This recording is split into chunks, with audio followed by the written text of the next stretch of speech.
Ngayong isa ang squash sa mga bagong sport na lalaruin sa 2028 LA Olympics. May nais patunayan ang isa sa mga top prospect ng Kayod Pilipinas squash team na si Christopher Buraga. Yan ang ulat ni Paulo Salamati.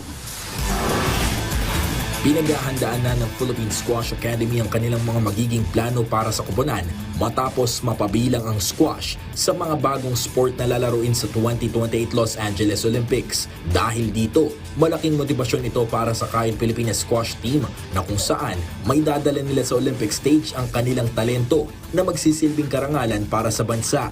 Isa sa mga top prospect ng koponan na posibleng palaruin sa Olympics, si Asian Juniors Under-19 ranked 11 na si Christopher Buraga. Uhaw po makapasok sa Olympics kasi siyempre alam naman po natin na yung squash hindi naman po siya sikat sa Pilipinas. Gusto ko rin pong makapasok para malaman din po nila kung paano laruin yung squash. Sa tulong ng kanilang bagong foreign head coach na si former world number 5 at Malaysian national squash champion Wee-Wen Loh, malaking oportunidad ito para mabigyan ng high-class training ang mga Pinoy squashers paakyat ng Olympic stage. Gamit ang tagumpay ni na Pinoy gymnast Carlos Yulo at Pinoy weightlifter Heidelin Diaz bilang inspirasyon, nais din ni Buraga na mapabilang ang kanyang pangalan sa hanay ng mga atletang nagbigay ng karangalan sa kasaysayan ng sport sa Pilipinas.